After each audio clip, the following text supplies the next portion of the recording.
command model Laika is incoming. So we're getting a first look here.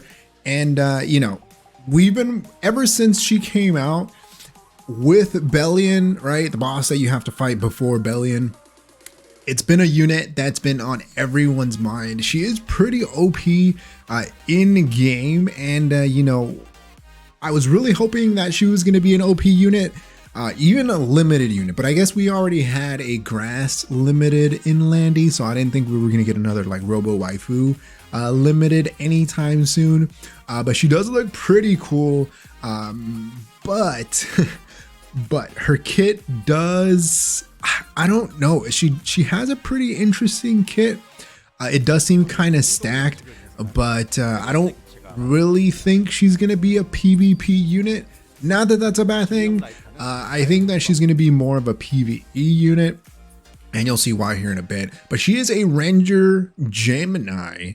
She's 114 base speed, 5.2k health, 1.1k attack. She has effectiveness, so she is more of a control type of unit. And you know, the example that they show us is in Katie's. Anytime they show us a unit in PVE, that unit is a PVE unit, right? Like when Kana first came out, they showed her, I think, if I'm not mistaken, in Expedition. I think that's the way it was. If not, let me know in the comment section below. But Volley Fire, her S3, shoots out all wings to attack all enemies, with a 75% chance to decrease speed for 2 turns and a 50% chance to put them to sleep for 1 turn before granting immunity to all allies. So she gives everyone immunity, AoE immunity, which is nice. And then 75% chance, 70, 85, what is that, 100% chance to decrease speed, and chance to put them to sleep, which is, you know, I guess if you get her to go first, but she's only 114 base speed. So it's going to take a lot of gear to try to get her to go super fast, right? Her soul burn effect consumes 10 souls, decreases skill cooldown by 2 turns. This is on a 4-turn cooldown with that -1 turn, which again, it's a control skill, which I'm not too much of a fan of. And I mean, it's decreased speed. You know, maybe she'll have crazy multipliers, but you'll see there in Katie's. And I mean, if you have Green Asteria, right? Why not bring Green Asteria? They put her on the same team, I guess. Strike Order, her skill 2 selects an enemy with a 75% chance to target them for 2 turns, increases attack of the ally except for the caster with the highest attack for 2 turns, and decreases skill cooldown by 1 turn before triggering a dual attack. So her kit does seem kind of like loaded. Selects an enemy, 75% chance to target. That's what, 100% chance with the molas. But again, I don't necessarily think I would want to mola this, right? If she is a PvE unit, you want to use units that require very little investment, because most of your investment has to go into other units. I feel bad giving molas to a unit that only increases their effect percentage, right? And without these molas, it's a 75% chance, so it's probably never gonna land. And it's target on 1 enemy. You get an attack buff and a dual attack, which, I mean, I guess is kind of interesting. Let's see if they show us an example here. I think that they do. So you go S2 here, and then you attack with a violet, which is kind of interesting. You know, this is kind of an interesting team. You know, I didn't really think about bringing in Violet. You know, maybe that's another possible unit to bring into this. So he'll counter every time that he goes. But, you know, you need barriers, right? You need barriers so that he doesn't get injured all the way down and then gets like one-shotted. Also, the Katie's pushes himself up, so there's no restrict here. So I don't know how this goes, but hey, you know, maybe this is an OP team. Supporting Fire, her skill 1 attacks the enemy, increasing combat readiness of the caster and a random ally except for the caster by 10%. So this, again, you get 2% here, another 3% here, so up to what, 15%. Right away, that screams to me this is probably the better skill in her kit. So maybe putting her on a counter set.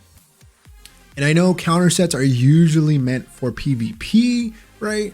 But if you're going to bring her into full PvE mode, then I think counter is going to be the best starting off. We'll see. We got to test it out, right? But just because every time that she gets attacked, she pushes herself up and she pushes up another ally, right? 15%. It reminds me of Mediator Coeric, pushing them up. And I think this is going to be great for PvE, giving your other units more turns or an opportunity to cycle faster. As you can see there, pushed up that Assyria. We are getting an artifact with her, Glo-Wings 21. After using a non-attack skill, grants a barrier equivalent to 20% of the caster's max health to all allies for 2 turns. Okay, so that's why you see all those barriers. But you have to remember, this is a 5-star artifact. To get the most use out of it, right? Maybe. Well, you know what? I think this artifact can actually be used in PvE without it being maxed out. And so, okay, so this is why, right? So no matter what, the effect is you give barriers to everyone. However, the bigger the barrier is, the more this artifact has to be maxed. So I think you can take advantage of this. You know, if we can pull this artifact, we can definitely try it out.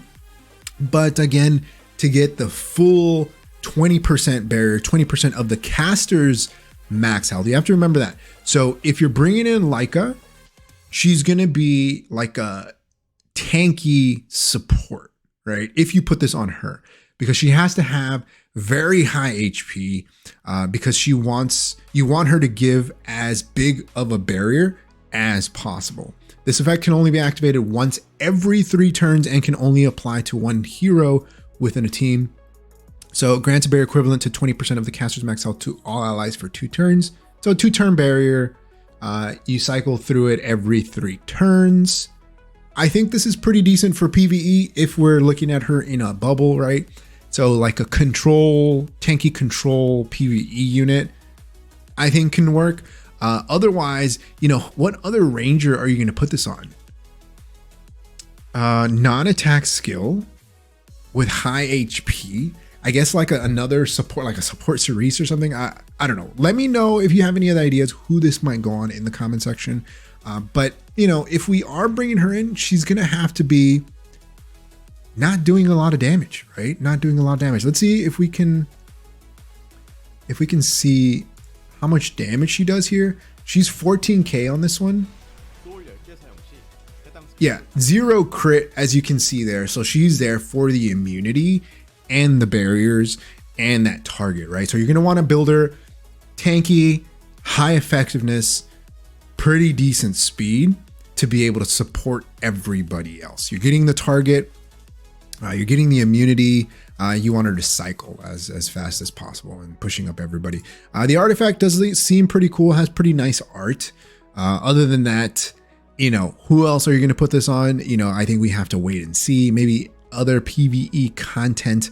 But, you know, Laika does look pretty cool. You know, we definitely want to add her to the collection of Robo waifus. You know, maybe we can make like a Robo waifu expedition team or something. Her animation is actually pretty cool. She's like sleeping with this little paper.